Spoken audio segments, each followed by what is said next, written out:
Hello everyone, start करते हैं अपने आज की क्लास को। आज की क्लास में हम लोग फंडामेंटल ऑफ एग्रोनॉमी का सेकेंड टॉपिक डिस्कस करेंगे, टिलेज एंड इट्स क्लासिफिकेशन। बड़ा टॉपिक है, इसलिए इसको हम लोग दो पार्ट में डिस्कस करेंगे। ये हमारा पार्ट 1 है। अगर आपको ये बैच के बारे में नहीं पता है तो आपको एक बहुत ही कम टाइम में बता देता हूँ कि ये हमारा फाउंडेशन बैच है 2026 से 2030 वाले सेशन के जो बच्चे हैं उनके लिए। और ये हमारा लेक्चर नंबर 2 है। ऑलरेडी एक लेक्चर हो चुका है एग्रोनॉमी के ऊपर, जहाँ पे हम लोगों ने एग्रोनॉमी का क्या नीड है, स्कोप है, इंपॉर्टेंस है, उसके ऊपर हम लोगों ने बातें की थी, है ना। तो स्टार्ट करते हैं अपने आज के टॉपिक को, जो है हमारा है टिलेज एंड इट्स क्लासिफिकेशन। अगर आपने हमारे टेलीग्राम ग्रुप को ज्वाइन नहीं किया है तो लिंक डिस्क्रिप्शन बॉक्स में गिवन है, जाके ज्वाइन कर लीजिएगा। साथ में व्हाट्सअप ग्रुप भी ज्वाइन कर लीजिएगा, वहीं पे आपको नोट्स वगैरह जो हैं वो प्रोवाइड की जाएंगी। क्लासेस का नोटिफिकेशन भी आपको वहीं मिल जाएगा। चलिए, ये टॉपिक बहुत इंपॉर्टेंट है आपके सेमेस्टर एग्जाम के प्रोस्पेक्ट से, तो अच्छे से पढ़िएगा, है ना। टिलेज की बात करें तो आपको पता है कि टिलेज होता क्या है? नहीं पता आपको बैकग्राउंड में दिखाई पड़ रहा होगा कि एक ट्रैक्टर है जो खेत में चल रहा है और ये क्या कर रहा है, मिट्टी को पलट रहा है। तो मिट्टी को पलटना ही क्या कहलाता है? टिलेज कहलाता है। साफ शब्दों में समझाऊं तो ये आपका फील्ड है। आप इस फील्ड में अगर कोई खेती नहीं किए हो कुछ समय से तो मिट्टी यहाँ की हार्ड हो जाती है, और जब मिट्टी आपकी हार्ड हो जाएगी तो यहाँ पे फिर आप किसी सीड की सोइंग करेंगे तो बहुत ज़्यादा चांस होता है कि वो जर्मिनेट आपका अच्छे तरीके से नहीं कर पाएगा। तो प्रॉपर जर्मिनेट हो पाए, प्रॉपर वहाँ पे एरेशन हो पाए, प्रॉपर आपका जो सीड है वो जर्मिनेट कर पाए, आपका ईल्ड अच्छा हो, है ना, प्रॉपर वहाँ पे न्यूट्रिएंट का यूटिलाइजेशन हो, तो सारे काम जो है उनके लिए हमें बहुत ज़रूरी होता है कि भैया फील्ड की प्लॉइंग करें, मिट्टी को लूज करें। और जब आप मिट्टी को लूज करते हो, मिट्टी को पलटते हो, है ना, तो उसी को क्या बोलते हैं? टिलेज बोलते हैं। सिंपल शब्द में बोले तो खेत की जुताई करना क्या कहलाता है? टिलेज कहता है। मिट्टी की प्लॉइंग करना, मिट्टी को पलटना, सब टिलेज इसी को कहा जाता है। ठीक है, देखो आप यहाँ पे भी देखेंगे तो आपको दिखाई पड़ेगा कि एक ट्रैक्टर है जो खेत में चल रहा है और मिट्टी जो है वो पलट रहा है, मिट्टी को पलट रहा है, मिट्टी को लूज कर रहा है, तो इसी को हम क्या बोलते हैं? टिलेज बोलते हैं। ठीक है, तो सिंपल सी बात है। आप देखो यहाँ पे हम क्या करते हैं, लैंड का प्रिपरेशन करते हैं ताकि हम यहाँ पे सीड की सोइंग कर सकें, है ना। इनके अलावा हम मिट्टी को मैनिपुलेट करते हैं ताकि मिट्टी की जो है वो फाइन हो सके, है ना, भुरभुरा हो सके, ताकि हम उसमें इजी तरीके से सीड की सोइंग कर सकें। इनके अलावा आपको पता है कि जब आपने देखा होगा कि हम जब प्लॉइंग करवाते हैं खेत में तो सबसे पहले वहाँ पे जो वीड्स वगैरह होते हैं, जो झाड़ियाँ वगैरह होती हैं, उनको हम काट के साइड कर देते हैं। उनके बाद हम ट्रैक्टर के माध्यम से मैकेनाइज टिलेज करते हैं, मतलब मशीन का यूज़ करके हम टिलेज करते हैं। मैनुअल मतलब हो गया हाथ से आप उसको पहले क्लीन करते हो फील्ड को, देन आप वहाँ पे मशीन और ट्रैक्टर के माध्यम से प्लॉइंग करवाते हो। ठीक है, अब टिलेज करने का आपको पता है कि इसके अगर आप टिलेज करोगे तो मिट्टी लूज हो जाएगी, और मिट्टी में क्योंकि मिट्टी फाइन हो गई, मिट्टी में आपको बहुत सारे पोर्स होते ही हैं, बट मिट्टी आपकी फाइन हो जाएगी ना, तो अब यहाँ पे हवा का एक्सचेंज बहुत अच्छा तरीके से होगा।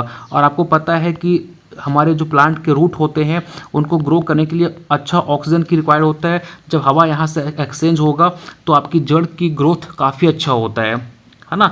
मैं पढ़ाऊंगा आपको इसका एडवांटेज डिसएडवांटेज। तो सबसे पहले बात कर लेते हैं कि टिलेज का एडवांटेज क्या होता है, टिलेज करने से हमें फ़ायदा क्या मिलता है। एनीवन आप लोग बताइए कि टिलेज हम करते हैं, खेत की जुताई करते हैं, तो इनसे क्या बेनिफिट मिलता है। सबसे पहला होता है कि सर सीड बेड बहुत अच्छा तरीके से प्रिपेयर होता है, गुड सीड बेड प्रिपेयर, है ना। इससे सीड बेड बहुत अच्छा प्रिपेयर होता है। जैसे आप बोलते हो ना कि जैसे छोटा बच्चा होता है, उनका जो बिस्तर है वो जितना गद्देदार होगा वो उसको उतना अच्छा तरीके से नींद आएगा। तो उसी तरीके से जितना अच्छा आपका सीड बेड होगा, आपकी जो सीड है वो उतनी अच्छी तरीके से अंकुरित होगी, उतनी अच्छी तरीके से वो जर्मिनेट कर पाएगी, है ना। दूसरा इनका एडवांटेज ये होता है कि इसमें सर सॉइल एरेशन बहुत अच्छा होता है ना। हवा का जो संचार होता है वो बहुत अच्छे तरीके से होता है, क्योंकि मिट्टी आपकी भुरभुरी हो गई, अब हवा यहाँ पे आराम से पास हो सकता है। ठीक है, जो कि जड़ों के लिए काफ़ी अच्छा माना जाता है। इसके अलावा वाटर इनफिल्ट्रेशन। अब आप ज़रा सोचो कि मिट्टी अगर हार्ड होगी, ये मिट्टी है आपकी, मिट्टी बहुत हार्ड है ना, तो क्या इसमें पानी अंदर जा पाएगा? नहीं, पानी यहाँ से बह के बाहर चला जाएगा। ठीक है, बट अगर मिट्टी को आपने प्लॉव कर दिया, मिट्टी की आपने प्लॉइंग कर दी, उनकी जुताई कर दी, तो मिट्टी क्या हो गई, आपकी लूज हो गई, है ना। अब मिट्टी पानी को आराम से अंदर की तरफ सोख लेगी, इनफिल्ट्रेट आराम से पानी अंदर चला जाएगा। ठीक है, दैट्स वाई कि आप देखेंगे जब बारिश का मौसम होने वाला होता है तो किसान क्या करते हैं, मिट्टी को अपने खेत की जुताई कर देते हैं ताकि आपकी मिट्टी जो है पानी को अवशोषित कर सके, पानी को एब्जॉर्ब कर सके। ठीक है, तो तीसरा एडवांटेज हो गया। इसके अलावा आप देखेंगे तो बेटर रूट ग्रोथ, है ना, रूट ग्रोथ जो है वो काफ़ी अच्छा होता है। अब आप सोचो कि ये आप यहाँ पे देखो, ये मिट्टी आपकी हार्ड है, ठीक है। मैं आपको बोल रहा हूँ कि अपनी उंगली को ना आप इस मिट्टी में डाल के दिखाओ, आप नहीं डाल पाओगे, आपका उंगली अंदर की तरफ धंसेगा ही नहीं क्योंकि मिट्टी आपकी हार्ड है। आप जब इसमें प्लॉइंग कर देंगे, इनमें आप जब टिलेज कर देंगे, फिर आपको मैं बोलूँगा कि अब अपने उंगली को पेनिट्रेट करो तो आपकी उंगली जो है वो आराम से अंदर चली जाएगी क्योंकि अब की मिट्टी जो है वो भुरभुरी हो चुकी है, फाइन हो चुकी है ना। तो इसी तरीके से जड़ के साथ भी होता है। जब जड़ देखेंगे तो जब मिट्टी हार्ड होती है तो जड़ इतने अंदर तक नहीं जा पाते, बट अगर आप मिट्टी को फाइन कर देंगे तो जो जड़ होती है वो आराम से अंदर की तरफ पेनिट्रेट कर पाएंगे और प्रॉपर न्यूट्रिशन और वाटर को एब्जॉर्ब कर पाएंगे। तो ये होता है टिलेज का एडवांटेज। इसके अलावा और सोच के बताइए क्या इनके एडवांटेज हो सकते हैं। बिल्कुल, इससे क्या होगा सर, जो आप खेत में गोबर वगैरह छींटते हो या फिर आप न्यूट्रिएंट डालते हो, फर्टिलाइज़र डालते हो, है ना, जो भी आपके ऑर्गेनिक मैन्योर हो गए उनका मिक्सचर काफ़ी अच्छा होता है।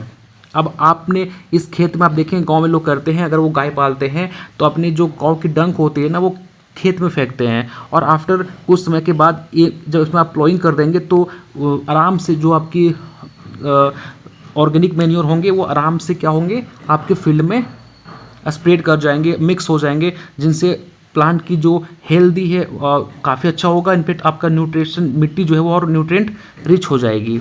ठीक है, इसके अलावा और क्या हो सकता है, एनीवन? बिल्कुल, इससे सर हम डिजीज़ और पेस्ट को भी कंट्रोल कर सकते हैं। कैसे? आपकी मिट्टी थी, आपने उसमें बहुत समय से जो है वो खेती नहीं करी है, तो बहुत ज़्यादा चांस है कि अंदर कोई पेस्ट जो होगा या फिर कोई जरूर कोई ऐसा बैक्टीरिया या फिर कुछ ऐसे परजीवी होंगे जो अंदर की तरफ अपना घर बना लिए होंगे मिट्टी खोद के, है ना। आप अगर उनकी प्लॉइंग कर देंगे, है ना, तो क्या होगी, ये बाहर की तरफ आ जाएंगी और धूप अगर होगा तो वो खेत में ही आपके मर जाएंगे। तो आप वो कंट्रोल कर सकते हैं, समझ आया। तो डिजीज इस तरीके से कंट्रोल हो सकता है। इनके अलावा और कोई? हाँ बिल्कुल, प्लॉइंग करेंगे तो आपकी ईल्ड भी काफ़ी अच्छे बढ़ेगी। आप सोचो ना, मिट्टी आपकी हार्ड थी, आपने इसमें लगा दिया फसल, नीचे की तरफ पेस्ट अपना घर बना के रखे हुए थे, फसल जैसे आया इसमें कीड़े मकोड़े लग गए तो उत्पादन तो ऑलरेडी कम हो जाएगा। प्रॉपर एरेशन नहीं हो पा रही हैं तो आपकी प्लांट भी हेल्दी नहीं होगी। तो आप अगर प्रॉपर प्लॉइंग करेंगे तो ईल्ड काफ़ी अच्छा आएगा। ठीक है ना। तो ये सारे टिलेज के एडवांटेज होते हैं। एनीवन, किसी को किसी में डाउट है तो पूछ सकते हो, है ना। Simple seed bed preparation, soil aeration, water infiltration, better root growth, mixes organic जो आपके ऑर्गेनिक मैन्योर होते हैं अच्छे तरीके से मिक्स हो जाएंगे, डिजीज पेस्ट आराम से कंट्रोल हो जाएंगे। ठीक है, समझ आई?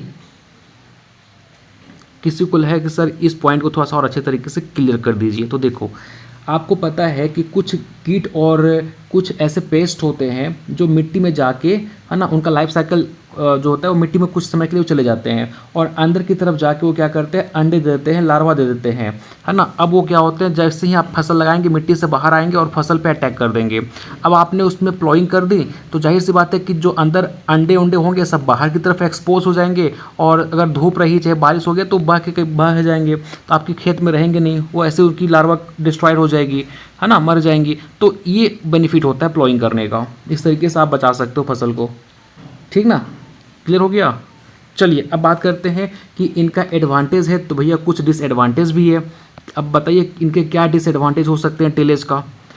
आप सोचेंगे सर इनके तो डिसएडवांटेज हमको कोई समझ में नहीं आ रहा है, कोई ऐसा कोई डिसएडवांटेज भी होता होगा, लेकिन डेफिनेटली गाइज इनके डिसएडवांटेज भी होते हैं, है ना। डिसएडवांटेज भी होते हैं टिलेज के। क्या होते हैं आप ज़रा सोच के बताइए, दिमाग पे जोर डालिए, बताइए इनके डिसएडवांटेज क्या क्या हो सकते हैं। बिल्कुल, सबसे पहली बात कि अगर आप बहुत ज़्यादा मात्रा में टिलेज करेंगे तो सबसे पहले क्या होगा, इरोजन, है ना। आप मान के चलो बहुत ज़्यादा मात्रा में आपने इसमें प्लॉइंग कर दी, है ना, मिट्टी बहुत ज़्यादा फाइन हो गई, हवा आया मिट्टी को उड़ा के ले चला गया, पानी आई तो मिट्टी को बहा के ले चली जाएगी।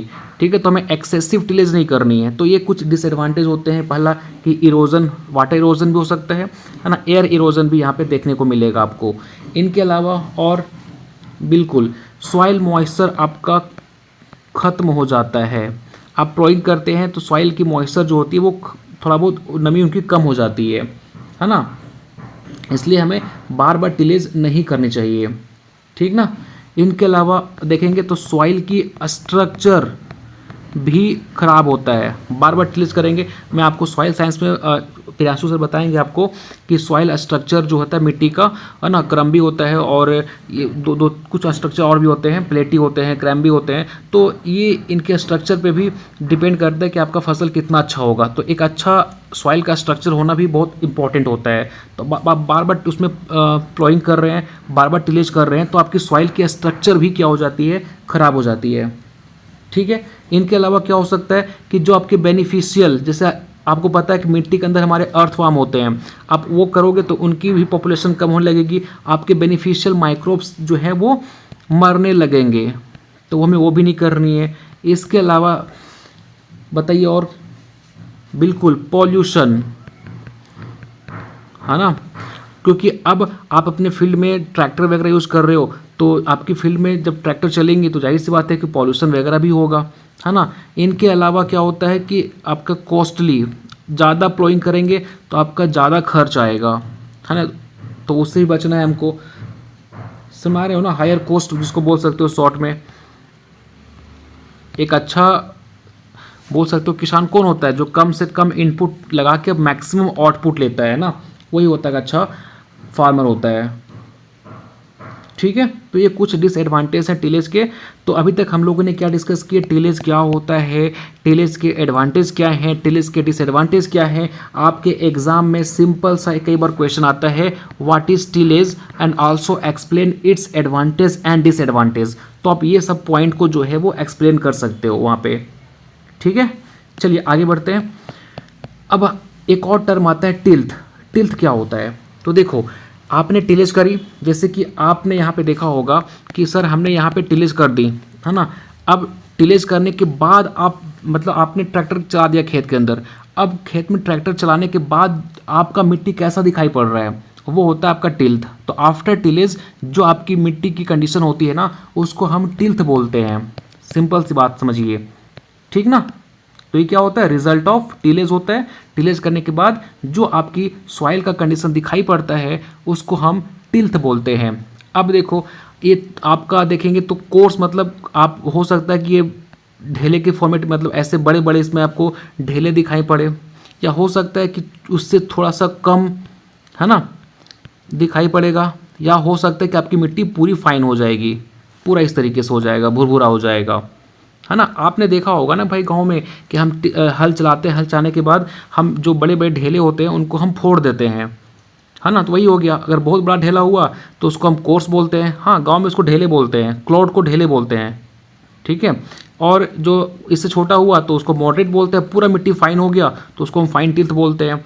अब ये टिल्थ डिपेंड करता है कुछ फैक्टर के ऊपर, जैसे एक होता है फॉर्मेशन एंड स्टेबिलिटी। यहाँ पे एक वर्ड आता है सॉइल एग्रीगेट। एग्रीगेट का मतलब क्या होता है, जब छोटे छोटे पार्टिकल मिलके, है ना, आपको पता है कि एक जैसे एक हम बूंदिया की, अगर हम लड्डू की बात करें तो आपको पता है कि बहुत सारे छोटे छोटे बूंदी मिलके एक लड्डू का निर्माण करते हैं ना। इसी तरीके से छोटे छोटे सॉइल पार्टिकल मिलके एक क्लोड का निर्माण करते हैं, ठीक है। तो जितना आपका ये पार्टिकल होंगे ना उतना मिट्टी आपकी हार्ड होगी, उतनी अच्छी आपकी स्टेबिलिटी होगी, ठीक है। इसके अलावा मॉइस्चर कंटेंट, जाहिर सी बात है कि आप प्लॉइंग करेंगे, है ना, जैसे कि मैंने बताया था आपको कि जब फार्मर बारिश का टाइम आने वाला होता है तो उससे पहले क्या करता है, वो प्लॉइंग कर देता है।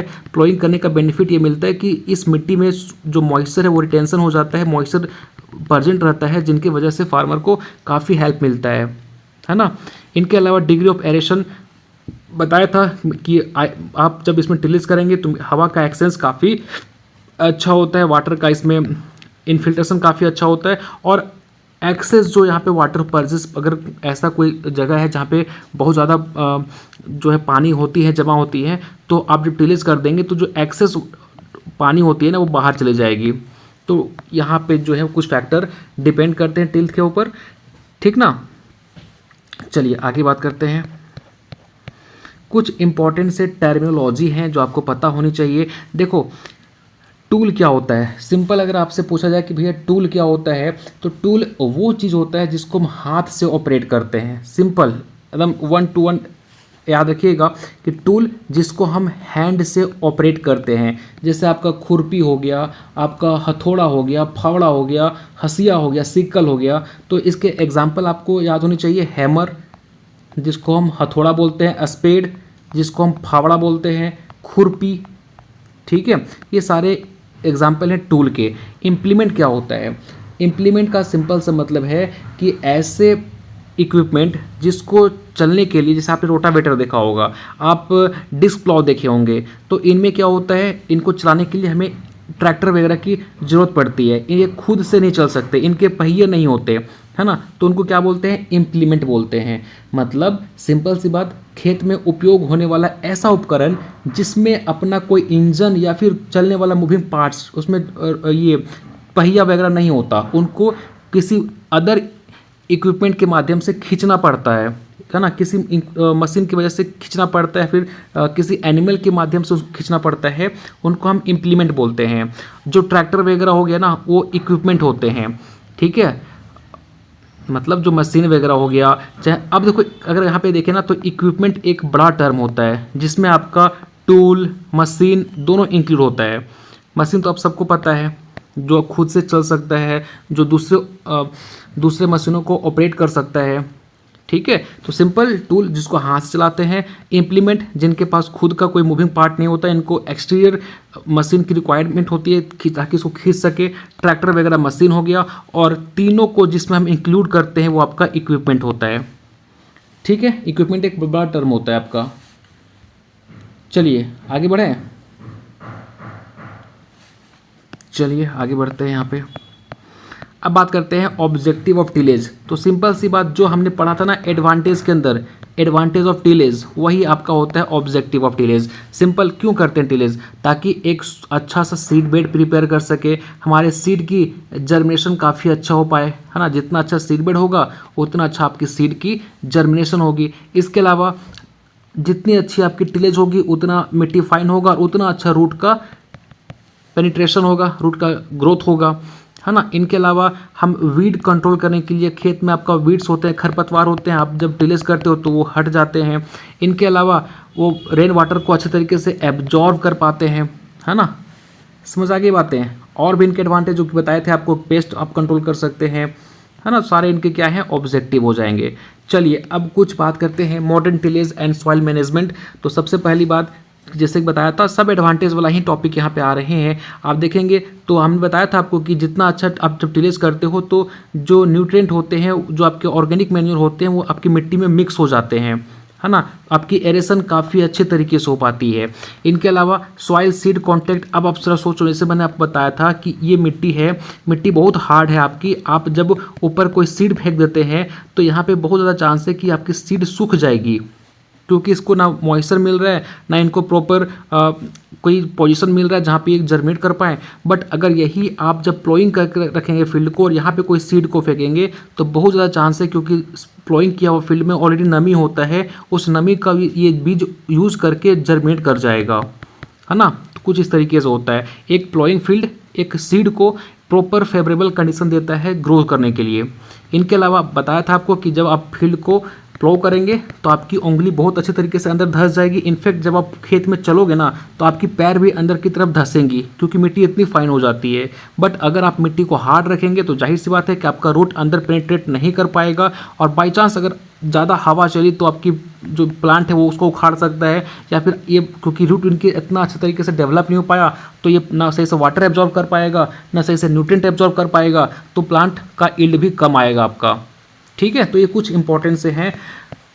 चलिए आगे बात करते हैं कुछ इक्विपमेंट्स जो कि एलिमेंट, है ना, इम्प्लीमेंट जो कि यूज़ करते हैं एग्रीकल्चर में एज अ टिलेज। जैसे कि देखो, आप अभी सिर्फ इनके नेम देखो कि भैया आप यहाँ पे आपका सिर्फ एक काम है, क्या कैसे काम करता है हम पढ़ेंगे एग्रीकल्चर इंजीनियरिंग के अंदर। अभी सिर्फ आपको ये देखना है कि डिस्क प्लॉ कैसा दिखाई पड़ता है ना, बस आपको ये पहचानना आना चाहिए। तो ये देखिए आपको डिस्क दिखाई पड़ रहा है, डिस्क प्लॉ, ये क्या है, डिस्क प्लॉ, जिसमें ये डिस्क लगे होते हैं, देख पा रहे हो। इसके अलावा ये है चिजल प्लाव, देख पा रहे हो, सबका काम होता है प्लॉइंग करना। इनके अलावा ये देखिए, ये क्या है, एम्बी प्लाव, ये है सब सॉइलर। ठीक है, अब बस देख के क्या है, क्या कैसे काम करता है, हम सब पढ़ेंगे एग्रीकल्चर इंजीनियरिंग के अंदर। अभी सिर्फ आप देखते चलो कि ये कैसे कैसे काम करते हैं, दिखते कैसे हैं। ठीक है, इनके अलावा देखिए यहाँ पे आपको दिखाई पड़ रहा होगा डिस्क हैरो, ये क्या है, डिस्क हैरो। डिस्क प्लाव अलग होता है, डिस्क हैरो आपका अलग होता है। ठीक ना, अगर आपके पास टाइम मिले तो आप एक काम करना, सारे इक्विपमेंट का नाम लिखना और इनका यूट्यूब पे सर्च करना कि ये इक्विपमेंट काम कैसे कर रहे हैं, खेत में कैसे इनका उपयोग किया जा रहा है। ठीक है, एक बार देखिएगा। इसके अलावा एक होता है लेज़र लेवलर, आप देखेंगे यहाँ पे क्या होता है, लेज़र लेवलर लगा हुआ है, जो जब मिट्टी आपकी प्लेन कर रहे होते हैं ना, तो ये बताता है कि कहीं ऐसा ना हो कि कहीं मिट्टी आपकी उठी हुई दिखाई पड़े, मतलब कहीं पे लेवल जो है वो ऊंचा हो गया, कहीं लेवल नीचा हो गया, तो ऐसा ना हो। ये लेवल इक्वल जो है वो बताता है कि भैया आपका जो लेवल है मिट्टी का वो इक्वल है, क्योंकि जाहिर सी बात है कहीं ऊंचा नीचा हो गया तो इरिगेशन के टाइम पे दिक्कत आएंगी कि पानी ऊपर की तरफ चढ़ नहीं पाएगा, और कहीं पे ऐसा होगा कि पूरा पानी बाहर निकल जाएगा। तो ये लेवलर उस चीज़ में हेल्प करता है, मिट्टी इक्वली आपका डिस्ट्रीब्यूट हो, है ना। आपको स्क्रैपर दिखाई पड़ेगा, रोटावेटर दिखाई पड़ेगा। आगे देखते हैं, चलिए। इसके अलावा ये सीड ड्रिल है, ये सीड कम फर्टी ड्रिल है, ये जीरो टिल ड्रिल है, ये हैप्पी सीडर है ना। अभी आप सिर्फ देखो कि दिखाई कैसा पड़ता है, इसके अलावा आपका कुछ काम नहीं है। इस सब लिखा हुआ जो है आपको जब PDF मिलेगी आप एक बार पढ़ लेना, है ना। बाकी मेरा मोटिव ये है कि आपको बस दिखाऊं कि सीड ड्रिल दिखाई कैसा पड़ता है। अभी तक आपने नाम सुना होगा, बट देखो कैसा दिखाई पड़ता है ये। चलिए आगे बढ़ते हैं, है ना। यहाँ पे थ्रेसर वगैरह हैं, है ना, आप देख पा रहे होंगे। चलिए, तो ये था हमारा कुछ इम्पोर्टेंट सा इम्प्लीमेंट जो कि हमारे टिलेज वगैरह में यूज़ होते हैं। चलिए अब बात करते हैं हम लोग अगला क्लासिफिकेशन के ऊपर, क्लासिफिकेशन ऑफ टिलेज। देखो टिलेज जो है वो दो टाइप का होता है, ऑन सीजन टिलेज और एक होता है of season tillage. On season tillage जो होता है वो अगेन दो टाइप का होता है। एग्जाम के अंदर ध्यान सुनिएगा, जब भी टिलेज और उसका क्लासिफिकेशन आएगा आपका डायग्राम ये जरूर ड्रॉ कीजिएगा। ये डायग्राम आपके नोटबुक में इनफैक्ट आपके आंसर सीट जो मिलेगा आप वहाँ पे भी इसको ड्रॉ करना, अच्छे नंबर मिलेंगे। दो टाइप का होता है, on season off season. On season में आपका एक होता है प्री प्रैक्टिटिलेज, दूसरा होता है आफ्टर कल्टीवेशन। क्या होता है बताऊंगा अभी। प्री प्रैक्टिटिलेज जो होता है वो अगेन दो टाइप का होता है, प्राइमरी और सेकेंडरी। अब ये तीन जो डीप टिलेज, सब सॉइलिंग और ईयर राउंड टिलेज, ये किसका टाइप है, प्राइमरी टिलेज का। तो ये आप ड्रॉ कीजिएगा, एग्जाम में आपको अच्छा नंबर मिलेंगे। आगे बढ़ते हैं, वन बाय वन डिस्कस करते हैं। सबसे पहले आता है ऑन सीजन टिलेज। क्या होता है ऑन सीजन टिलेज, लिखा हुआ बाद में पढ़िएगा, मेरी बात को समझिए। मान के चलिए कि हमारा धान लगाने का टाइम आ गया, तो हम क्या करते हैं, वो फील्ड जो बहुत समय से पड़ा हुआ था हम उसमें क्या करते हैं, प्रॉपर प्लॉइंग करते हैं। देन हम अपने धान के बीज वगैरह को, है ना, वो सीडलिंग वगैरह को तैयार करते हैं। मतलब कि जब आप कोई क्रॉप का टाइम आ गया, मान के चलो आपको आलू लगाना है, टमाटर लगाना है, तो उनसे पहले क्या करते हैं, आप खेत को जुताई करते हैं। तो देन आपका खेत तैयार हो जाता है कि आप अब टमाटर आलू जो है वो लगा सकते हैं। तो वो काम जब किसी फसल का टाइम आ गया, देन आपने उसी टाइम पे प्लॉइंग करी और खेत में उसकी सोइंग कर दी, तो वो कहलाता है ऑन सीजन टिलेज। ठीक है, समझ आ गया। सेम सीजन में देख पा रहे हो क्या बोलता है, tillage operation that are done for raising crop in the same season at onset of the crop season is called या is known as on season tillage. Simple सी बात है, मान के चलो जब हमारा टमाटर की खेती करने का टाइम आ गया या फिर गेहूं का खेती करने का टाइम आ गया, हम फील्ड को उस टाइम पे प्लो कर रहे हैं और हम वहाँ पे गेहूं लगा रहे हैं, वो कहलाता है ऑन सीजन टिलेज। इसको हम, है ना, इसके दो टाइप होते हैं गाइज, प्री टिलेज और आफ्टर कल्टीवेशन। देखो मैंने बताया थे ना, इसलिए इस डायग्राम को दिमाग में रखिए। मैंने बताया था ना ऑन सीजन टिलेज दो टाइप का होता है, प्रीपरेटरी और आफ्टर कल्टीवेशन। तो देखो अब हम बात करेंगे प्रीपरेटरी टिलेज। सिंपल सा नेम से पता चल रहा है ना, प्रीपरेटरी मतलब हम प्रिपेयर कर रहे हैं, कोई क्रॉप को लगाने से पहले हम अपने खेत की जुताई कर रहे हैं, प्रिपेयर कर रहे हैं, ताकि हम वहाँ पे आराम से कोई फसल की सोइंग कर सकें, है ना। तो सिंपल सी बात है, कोई क्रॉप को लगाने से पहले हम मिट्टी को तैयार करते हैं, वही कहलाता है प्रीपरेटरी टिलेज। ठीक ना। इनका ऑब्जेक्टिव क्या होता है, हम अपने आप को एडवांटेज के अंदर बहुत अच्छे तरीके से एक्सप्लेन किया था कि हम टिलेज क्यों करते हैं, ठीक, जो कि यहाँ पे लिखा हुआ है। दूसरा आपका आता है ये जो प्रिपरेटरी टिलेज होता है ना, वो 2 टाइप का होता है। This is important. Preparatory tillage 2 type का होता है, प्राइमरी टिलेज और सेकेंडरी टिलेज। प्राइमरी टिलेज आप इस डायग्राम को देखिए, आपको सब समझ में आ जाएगा। प्राइमरी टिलेज का मतलब सिंपल सा होता है, जब आपकी मिट्टी बहुत हार्ड थी, आप उसमें प्लोइंग कर रहे थे, है ना, आपने प्लोइंग कर दी, आप देख पा रहे होंगे कि यहाँ पे सिर्फ प्लोइंग हो रहा है ना, एमबी प्लॉव लगा हुआ है और इससे आपकी मिट्टी जो है वो लूज हो रही है, मिट्टी को हम पलट रहे हैं, है ना, वो क्या कहलाता है, प्राइमरी टिलेज, पहली जुताई इसको हिंदी में बोलते हैं, है ना, समझ में आ रही है। इसके बाद क्या करते हैं, जब टिलेज कर लेते हो तो बहुत ज़्यादा चांस है कि इसमें आपके जो कुछ क्लोड्स, कुछ बड़े बड़े इसमें ढेले मिल जाएंगे, तो उसको भी हमें फाइन करना होता है। तो फाइन करने के लिए हम दूसरा इक्विपमेंट यूज़ करते हैं और उसके बाद दूसरी जो हम जुताई करते हैं तो उनका मकसद होता है मिट्टी को पूरा फाइन कर देना, जो बड़े बड़े क्लॉड हैं उनको ब्रेक कर देना। देख पा रहे हो, सॉइल को लेबल कर देना। तो यहाँ पे आप देख पा रहे होंगे कि क्या किया जा रहा है, मिट्टी को अब लेबल किया जा रहा है, जो बड़े बड़े आपके क्लॉड थे उनको डिस्ट्रॉयड किया जा रहा है। तो ये होता है secondary tillage. Primary tillage simple समझिएगा, जिसमें हम सिर्फ मिट्टी को पलटते हैं, है ना, और सेकेंडरी टिलेज मिट्टी को हम मुलायम करते हैं, मिट्टी को फाइन करते हैं, ठीक है, जैसे कि दिखाई पड़ रहा होगा आपको डायग्राम के अंदर। चले आगे बढ़ते हैं। 9 प्राइमरी टिलेज, आपको मैंने बताया ना कि ये क्या होता है, जस्ट सिंपल कि जब क्रॉप की हार्वेस्टिंग कर देते हैं, मान चलो यहाँ पे कोई क्रॉप लगा हुआ था, इनकी हार्वेस्टिंग कर दिए, देन हम यहाँ पे मिट्टी, अब क्योंकि हार्वेस्टिंग करने के बाद दूसरा क्रॉप लगाना है तो हम मिट्टी को प्लॉव कर दिए, मिट्टी को हम जो है वो पलट दिए, ठीक है, तो वो होता है।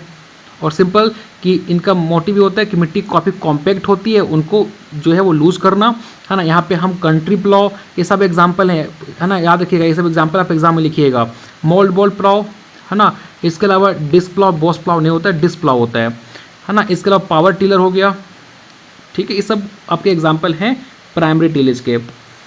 चलिए आगे बात करते हैं सेकेंडरी टिलेज। सेकेंडरी टिलेज का सिंपल सा मोटिव होता है कि जब आप प्राइमरी टिलेज कर लिए हैं तो मिट्टी में कुछ क्लॉड बन गए हैं, तो उनको फाइन करना, मिट्टी को फाइन कर दोगे तो ये सेकेंड टिलेज का ही काम होता है, मिट्टी को फाइन कर देना, ठीक है। इनके अलावा मिट्टी को क्लीन कर देना, जो बड़े होते क्लॉड्स उसको ब्रेक कर देना, जो आपके मेन्योर और फर्टिलाइज़र उसमें आपने अप्लाई किया था उसको मिट्टी में इनकॉर्पोरेट करना, मिट्टी में मिक्स कर देना, ठीक। आप ये हेरोइंग और प्लैंकिंग के माध्यम से कर सकते हैं, ठीक है। जैसे इसका एग्जांपल क्या हो गया, हेरो, कल्टीवेटर्स, लेवलर, स्पेड, सब इनके एग्जांपल है। अरे भाई आप सिंपल गांव से बिलोंग करते होंगे, आपने देखा होगा कि भैया हमारे जो दादाजी हुआ करते थे पहले, जानवर के माध्यम से जो है वो हल लगा के खेत को जोतते थे, और जब खेत को जोता हुआ हो जाता था तो ये हल आता था ऐसे क्या बोलते थे उस लोग, क्या बोलते हैं, जो ऐसे होता था, यहाँ पे जानवर लगे होते थे, इनके माध्यम से क्या करते, चौकी, गांव में चौकी बोलते हैं इसको, तो ये इनके माध्यम से क्या करते हैं, मिट्टी को फाइन करते हैं, है ना। जो बड़े बड़े क्लॉट्स होते हैं वो टूट जाते हैं। मैंने तो बचपन में बहुत इनके ऊपर चढ़ता था मैं, है ना, ताकि ज़्यादा वजन रहेगा तो ज़्यादा मिट्टी दबेगी और ज़्यादा वो क्लॉट्स आपके डिस्ट्रॉयड होंगे। तो वही हो गया सेकेंडरी टिलेज, सिंपल सी बात है। चलें, एक होता है आपका इंटर टिलेज। इंटर टिलेज क्या होता है, आपको पता है कि आप जब यहाँ पे देखेंगे तो जैसे मान चलो आपका फसल आपने लगा दिया, ठीक है, प्राइमरी टिलेज किया, सेकेंडरी टिलेज किया और आपने फसल लगा दिया, फसल का कुछ जो है वो ग्रोथ भी आपको देखने को मिल गया। आप देखे होंगे गांव में लोग क्या करते हैं, फसल का एक सर्टेन हाइट होने के बाद भी लोग यहाँ पे जाते हैं और खेत को जो है वो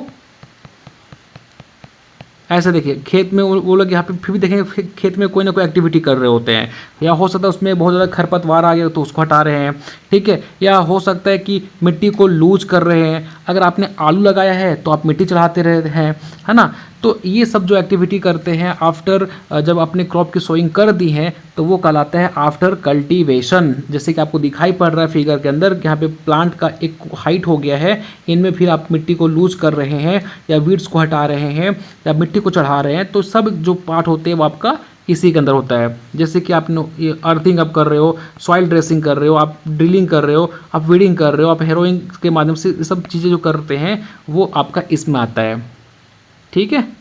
जिसका एग्जांपल सिंपल स्पेड हो, वीडर, खुरपी, ये सब इसके एग्जांपल होते हैं।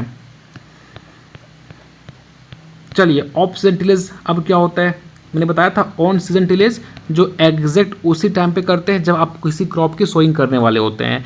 लेकिन ऑफ सीजन टिलेज क्या जुगाड़ है, सिंपल सी बात है, जैसे कि मान के चलें आपको बताता हूँ, ये आपका फील्ड है ना। आपने देखा कि भैया हमारा फील्ड बहुत टाइम से, अभी इसमें आपको कोई फसल लगाने की ज़रूरत नहीं है, आपका कोई ऐसा इंटेंशन नहीं है कि भैया हमें इस जो फील्ड में कोई फसल लगानी है। तो आप देखा कि भैया हमारा फील्ड में बहुत ज़्यादा खरपतवार ग्रो कर गया है, एक काम करते हैं इसमें प्लॉइंग कर देते हैं। आपने इस खेत की जुताई कर दी है ना, आपका ऐसा कोई मोटिव नहीं था, आपने खेत को खाली छोड़ा है और आपको भी अभी खाली ही छोड़ना है, आपको इसमें कोई फसल नहीं लगानी है ना। आपने देखा कि भैया बहुत ज़्यादा फसल इसमें खरपतवार ग्रो कर रहा है, आप चलो एक काम करते हैं इसमें हम प्लॉइंग कर देते हैं। आपने प्लॉइंग कर दी, तो ये कहलाता है ऑफ सीजन टिलेज। हमें अभी कोई फसल लगानी नहीं है, कोई फसल का टाइम नहीं आया है, बट आपने यहाँ पे जाके टिलेज कर दिया ताकि आपका जो खरपतवार वगैरह है, चाहे आपके जो पेस्ट वगैरह है, वो डिस्ट्रॉयड हो जाए।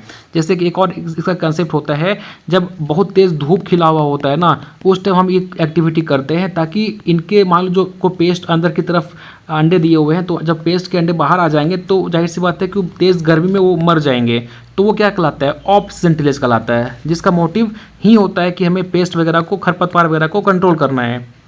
ठीक है। और ऑन सीजन टिलेज का मतलब होता है हमें सॉइल का मॉइस्चर जो है वो एब्जॉर्ब करवाना है ना, हमें अब उसमें फसल की सोइंग करनी है, वो उनका मोटिव होता है।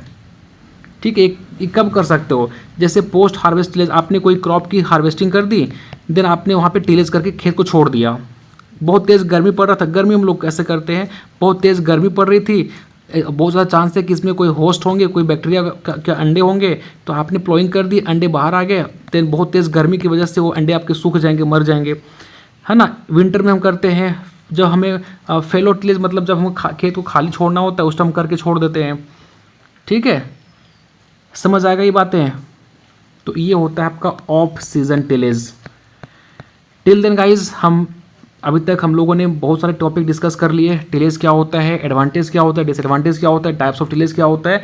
नेक्स्ट क्लास में हम डिस्कस करेंगे स्पेशल पर्पस टिलेज। ये वो टिलेज होते हैं जिनको स्पेशल पर्पस के लिए यूज़ किया जाता है। ठीक है। ब्लाइंड टिलेज क्या होता है, जीरो टिलेज क्या होता है, हम सब कुछ डिस्कस करेंगे अब नेक्स्ट लेक्चर में। टिल देन यहाँ तक जो आज मैंने बताई हैं उनको रिवीजन कीजिएगा।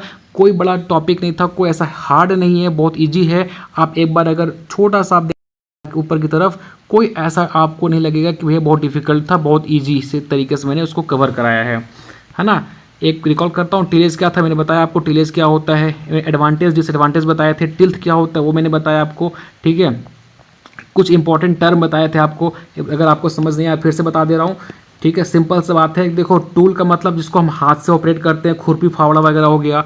ठीक है। इम्प्लीमेंट मतलब जो आप यहाँ पे देखे होंगे, तो आपको मैंने कुछ इंपॉर्टेंट से ये फिगर ये दिखाए थे, इम्प्लीमेंट दिखाए थे। जैसे ये सब देखो, इनमें कोई अपना बताओ, इनमें कोई अपना पहिया लगा हुआ है क्या, कोई इसमें चक्के लगे हुए हैं कि भैया ये खुद चल जाएंगे, नहीं। यहाँ पे आपको ट्रैक्टर से इसको अटैच करना होगा, देन ये मूव करेंगे। तो ये सारे ये आपको दिखाई जो पड़ रहे हैं ना, ये क्या है आपके, तो ये देखिए है ना, ये क्या है आपके, ये वाला, ये सारे क्या है, इम्प्लीमेंट है ना।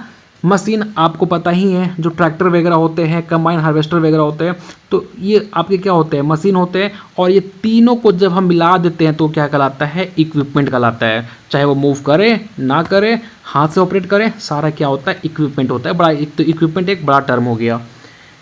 ठीक है। चलिए, इसके अलावा हम लोगों ने डिस्कस किया भैया कि टिलेज का क्या ऑब्जेक्टिव होता है, तो जो एडवांटेज वाला ही लगभग टॉपिक पोर्शन इस पर हम डिस्कस किए। मॉडर्न टिलेज और सॉइल मैनेजमेंट कैसे करेंगे वो हमने देखा। इसके अलावा हम लोगों ने कुछ इम्प्लीमेंट्स वगैरह देखे, है ना। आपको मैंने बताया था, सिर्फ इसके डायग्राम अपने माइंड में रखिएगा, दिखाई कैसा पड़ता है बस। टाइप्स ऑफ टिलेज हम लोगों ने डिस्कस किया। ठीक है।